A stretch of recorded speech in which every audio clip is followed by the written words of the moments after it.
कानपुर से उठी एक चिंगारी ने आधे हिंदुस्तान को अपनी जद में ले लिया है।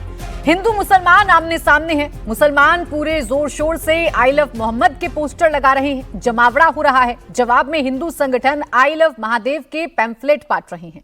गरबा के आयोजनों में सबको आई लव महादेव के पोस्टर बांटे जा रहे हैं। अपने मजहब और अपने धर्म से हर कोई प्यार करता है, हर किसी को इसकी आजादी भी है, लेकिन जब ये प्यार तकरार का रूप लेने लगे तब सवाल जरूर खड़े होने लगते हैं। ऐसा ही हुआ उत्तर प्रदेश के कानपुर में, जहां सबसे पहले आई लव मोहम्मद के पोस्टर लगे। वहां विवाद हुआ, केस दर्ज हुआ और इसके बाद सेंटिमेंट ऐसा भड़का कि पोस्टर कर्नाटक से तेलंगाना तक और महाराष्ट्र से गुजरात तक नजर आने लगे।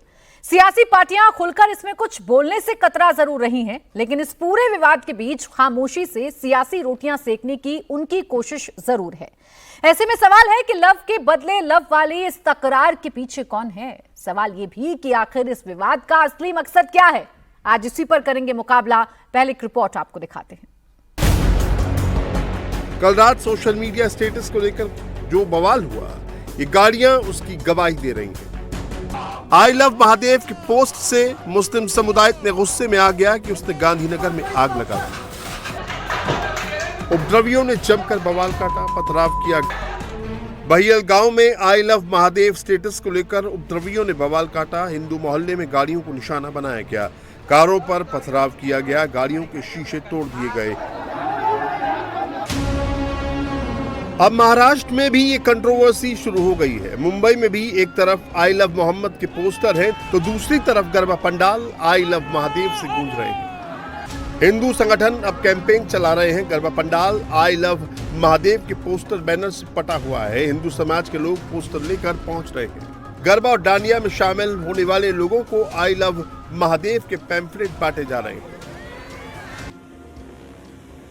मुस्लिम समुदाय की तरफ से सड़कों पर जगह जगह आई लव मोहम्मद के पोस्टर लगाए गए हैं।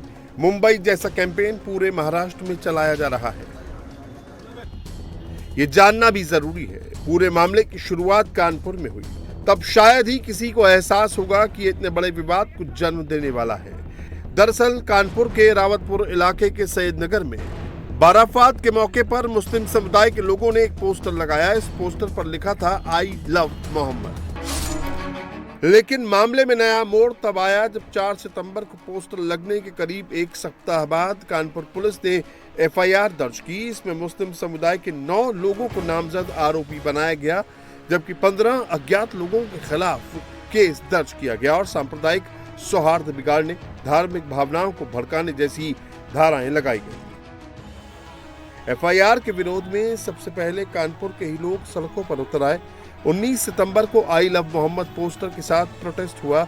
लोगों ने मुस्लिम समुदाय के लोगों के खिलाफ दर्ज केस वापस लेने की मांग की। इसके बाद से नया ट्रेंड बन गया और आई लव मोहम्मद पोस्टर के साथ शहर शहर प्रदर्शन होने लगा। कुछ इसी तरह की तस्वीरें उत्तराखंड के काशीपुर में भी देखने को मिली। यहां भी बिना परमिशन के जुलूस निकाला गया। पुलिस ने जब जुलूस को रोकने की कोशिश की तो भीड़ में शामिल लोगों ने पुलिस पर हमला कर दिया। पुलिस वालों को दौड़ाया गया, पुलिस की गाड़ियों में तोड़फोड़ की। अब यह मुद्दा केवल धार्मिक नहीं रह गया, पूरी तरह सियासी रंग ले चुका है। सभी दल अपने अपने फायदे के हिसाब से रिएक्ट कर रहे हैं। देखिए, ये बहुत सेंसिटिव इशू है, दोनों बहुत सेंसिटिव है। हमें आपको यह देखना चाहिए इसकी जड़ में कौन है। उस विषय पे हमें कुछ नहीं बोलना। AIMIM चीफ असदुद्दीन ओवैसी अभी बिहार के सीमांचल इलाके में है। ओवैसी ने आई लव मोहम्मद को मुद्दा बना लिया है। ओवैसी इस मुद्दे पर प्रदर्शन को धार्मिक आजादी से जोड़ रहे हैं।